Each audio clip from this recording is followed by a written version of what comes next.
everyone, and welcome back to my channel. Today I wanted to give you guys potential options for nonfiction reads if you will be participating in the Nonfiction November readathon. I won't because as you might have seen, I've already done a video about my end of the year TBR, so I'm already preset in what I'm reading, and to begin with I'm not really good with read-alongs either, so you'll probably never ever see me participate in a readathon on this channel unless I decide to make a video about watch me fail at a readathon. But I did want to at least give you guys ideas for you books that you can read if you are or have decided that you will be participating in this read along. So basically the Nonfiction November this year has 4 prompts that you can or not follow, depending on what you want to do. But if you want to follow them, I have some books that go along with them. So this year the prompts are record, element, border, and secret. And the books I chose, actually a lot of them can combine the prompts. So if you want to read books that combine a few ideas, yeah, these are definitely great options. So I'm going to start with the idea of border. So my concept of border is the border between different countries. So I have 2 for you. The first one is In Order to Live, A North Korean Girl's Journey to Freedom by Yeonmi Park. Basically, this is about Yeonmi, who when she was really young, she escaped North Korea and she had to cross the border into China. And it's this horrible encounter. It's a horrible situation that she had to go through, but she describes it so well. And the thing is that she's quite kind, and she still is able to remain humble and very appreciative of her experience, while understanding that that she was lucky, basically understanding that just basically understanding the consequences of what she had to go through. But yeah, it's definitely something you should read. If not this, you should at least read a book about a North Korean escaping North Korea, because there's just so much. It's just heart-wrenching to read these accounts. It's just absolutely amazing to think of what they went through. It's just, it's amazing. But yeah, definitely recommend this one. And then another book I wanted to recommend is Eat the Buddha, Life and Death in a Tibetan Town by Barbara Demick. I really like Barbara Demick's books, and this one is about Tibet. And the reason I wanted to include this is because it definitely explores the idea of the border between Tibet and China, where Tibet thinks obviously the border does exist and Tibet is its own thing, and China thinks no, there is no border, you are part of China, so the Chinese border includes you guys. So it definitely explores a lot of that, and basically just goes through the history of this one town in Tibet and its relations as China tries to strengthen its hold on the country. So this was absolutely beautiful, fascinating read. Absolutely love this. Definitely highly recommended. Next, I wanted to recommend a book for element. So for me, when I heard the word element, I thought going against the elements. And so because of that, I chose Into Thin Air by Jon Krakauer. This is about Jon Krakauer's experience climbing Mount Everest in 1996, where they had up to that point, the deadliest accident in Mount Everest history at that point. And he was basically part of the group that went through that incredible tragedy. And it's basically just him relating the journey up to Everest, all of the little instances that probably led up to this accident. He really goes and explores the idea of whether or not people should be allowed to climb Mount Everest. Are people of enough of a professional grade to be able to? Is there enough preparation to be able to climb Mount Everest? Does personality can personality factor into this sort of quest, and just, you know, it really goes against, you know, talks about man's greed and man's ego. You know, should we allow people to climb Mount Everest just to satisfy some sort of ego? And then along, of course, really exploring the beauty and, you know, tragedy of Mount Everest. So really, really fascinating book. I mean, I was gripped from beginning to end, could not let go of this book. I just had to be reading it at all times. So yeah, when it comes to fighting the elements, this is a really, really great book.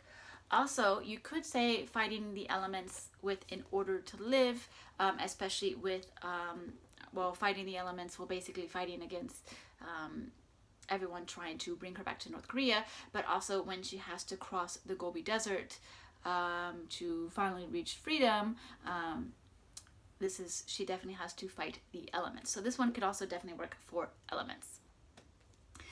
So, and then I wanted to get into Record. Record was a little hard for me to find, and everything I have that I could fit was kind of tragic.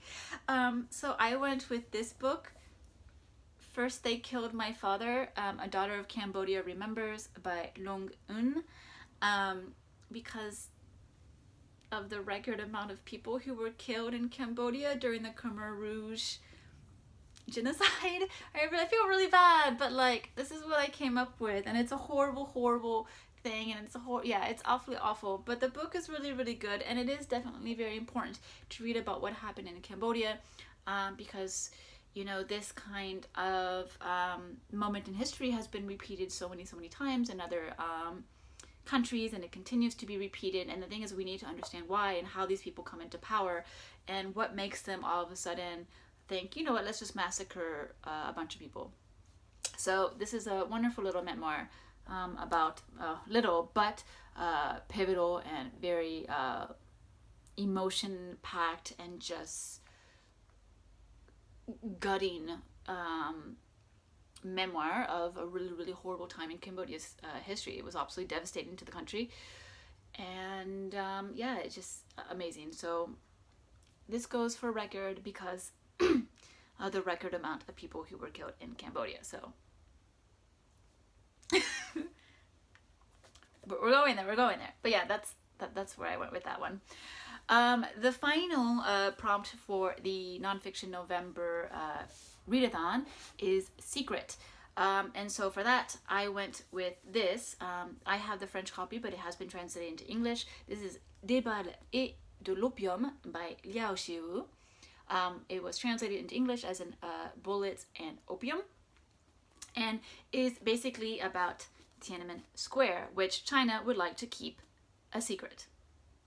But yeah, this is basically a series of like interviews between Liao Yiwu and acquaintances of himself. So basically, Liao Yiwu was a very popular author, and basically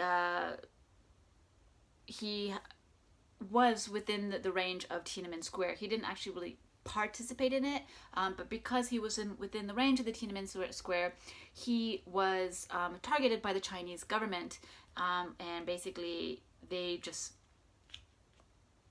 sent him to, you know, the standard labor camps, and basically tried to force him out of his livelihood, and also worked really hard to prevent him from writing any sort of story, any sort of history about Tiananmen Square.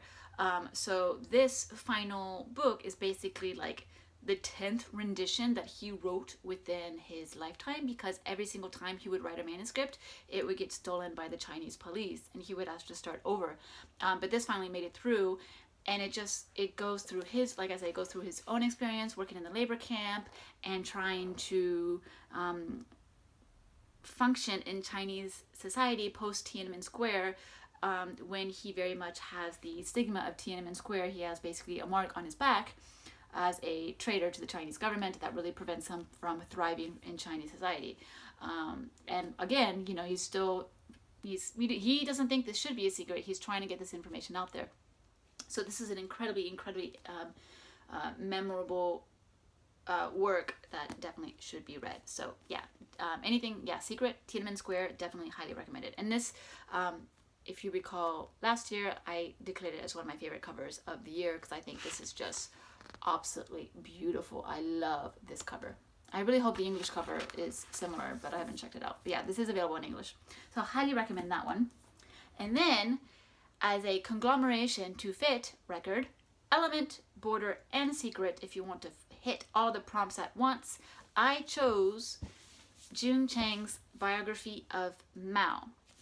I chose this because of all the record terrible events that Mao brought China under, like the Great Famine, which was a record, the amount of people he killed himself, well, not he killed, but the amount of people who died in China because of his policies, also a record. Then you have China, all the, trying to aggrandize, make their borders bigger. So you have borders, so you have China working on their borders, especially when it comes to Russia, as Russia was controlling manipulating China to basically create a communist government according to what Russia wanted. But yeah, you have a lot of elements of borders with there. Secret, because of all the secrets that were related, that were basically so all the secretive maneuvers Mao did as he was going into power, and then once again Tiananmen Square and all those things, just secrets galore.